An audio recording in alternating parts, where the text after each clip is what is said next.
wrote an intelligent message, I would reply to them.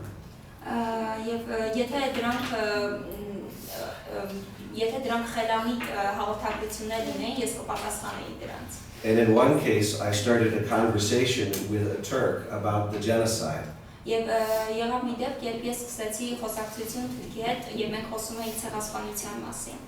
the beginning, he was very angry and rude. And as we talked more and more, and I gave him more facts, more details about the genocide, his tone changed. And he started asking me questions about the genocide.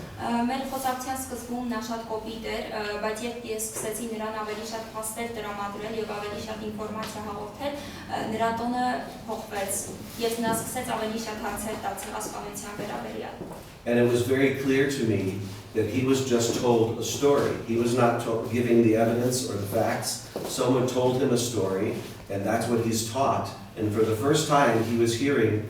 truth about the genocide that he'd never heard before.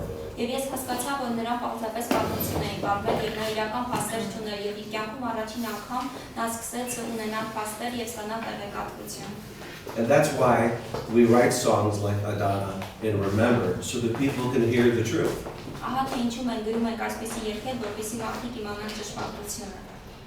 I can give a speech about the genocide, and in 5 minutes they forget what I said.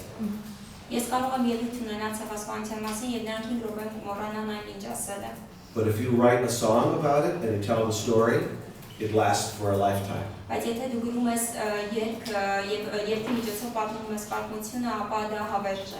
Ճիշտ է? Ես երես մի բան կասեմ, որը մոռացել էի ասել, Դանիել Դեքերը Ադանա երգը կատարել է Նյու Յորքի Times Square հրապարակում սենատորների առաջ։ Շատ կարևոր ինֆորմացիա է կարծում եմ, Նյու Յորքի հրապարակում Times Square հրապարակում Manhattan. When then? 2008, I think.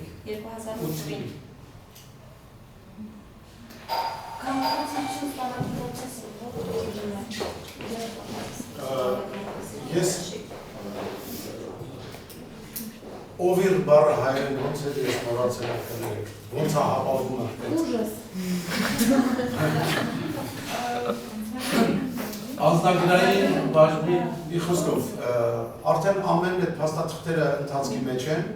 անձնագրի հետ կապված, նաև շնորհակալություն եմ հայտնում այդ մարդկանց, որոնք իսկապես շատ արագ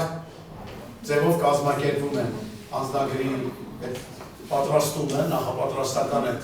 որովհետև այնտեղ բազմաթիվ հարցեր կա, որ պետք է այդ հարցերի պատասխանները տրվի, եւ ես կարծում եմ, որ անձնագիրը կհանձնվի ըստ պատշաճ կարգի, որը ես այդ պատշաճ կարգը անտեղյակ եմ, ճիշտ ասած ծանոթ չեմ ինչպես է, բայց հուսով եմ, որ դա պաշտոնապես ոչ սովորական։ Նույնիսկ ես շատ կցանկանայի, որ հանձնվել անձնագիրը հենց Ծիծեռնագավերթում այդ բազմաթիվ օտար հեռուստակայանների տեսախցիկների ներկայությամբ։ Իհարկե, ես կցանկանայի, բայց այնուամենայնիվ, եթե պետք է պաշտոնական արարողություն կարող է նախագահի նստավայրում կամ չգիտեմ որտեղ է դա տեղի ունենում։ Նույնիսկ եթե այդպես տեղի ունենա մինչև ապրիլի 24-ը, մենք ապրիլի 24-ին անձնագրի հանձնումը կկազմակերպենք։ Ունեմ հարցեր լրագրողների։ Կանք կլինի Բաչյանյանից էլ ինչ դասները կլինի։ Կարծում եմ էլ մի մաս չկա։ Արդեն Ադանան գիտեք ինչքան դժվար է օտար ազգին համոզել, որ երկի քո դարտի մասին, քո ցեղասպանության մասին, որը ոչ մի կապ չունի ոչ քեզ հետ, ոչ քո ազգության հետ, եւ իրեն մատնացույց է անում, որ մի այլ ազգի էլ մի հատ մատ թափա։ Սա շատ բարդ է, սա խաղաղության երգ չի, սա ասենք չեմ ուզում որևէ մեկի աշխատանքը ավելի նսեմացնեմ երբևէ, բայց բարդ է, երբ որ երգի մեջ ասվում են ոչրագործները մինչ օրս չեն մեղադրված եւ չեն դատապարտված, այսինքն այն երկիչը, որը կատարում է այս երգը, արդեն խնդիր ունի Թուրքիայի հետ։ Դա շատ դժվար է համոզել տարբեր երկիչներին։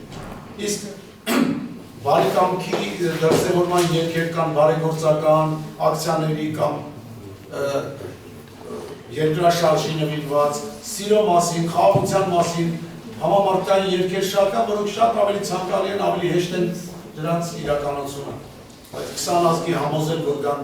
մեր ցեղասպանությունը դատապարտեն եւ հələ ճշտամի դառնան մի այլ պետության հետ, կարծում եմ այդքան հեշտ բան չի։ Ամեն դեպքում հաջողությունը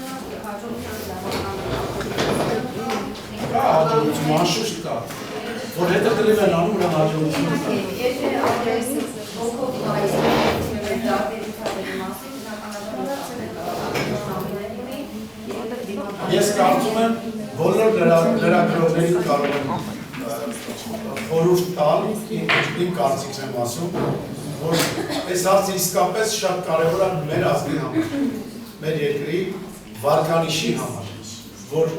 օտար ազգի մարդ ցանկանում է դառնալ մեր երկրի քաղաքացի, սա մեր ազգային վարկանիշի բարձրացում։ Այո, եւ չէ, այն դաժան պայմաններում, երբ որ շատերը գնում են կամ մի խոսքով կամ մարդ, որը ցանկություն ունի դառնալ Հայաստանի Հանրապետության քաղաքացի, դա պետք է ավելի շատ ռոպագանդել, որ աշխարհում իմանան։ Եվ դրա համար մեր վարկանիշը երկրի մեր ազգի վարկանիշը դրանից հետո բարձրանա։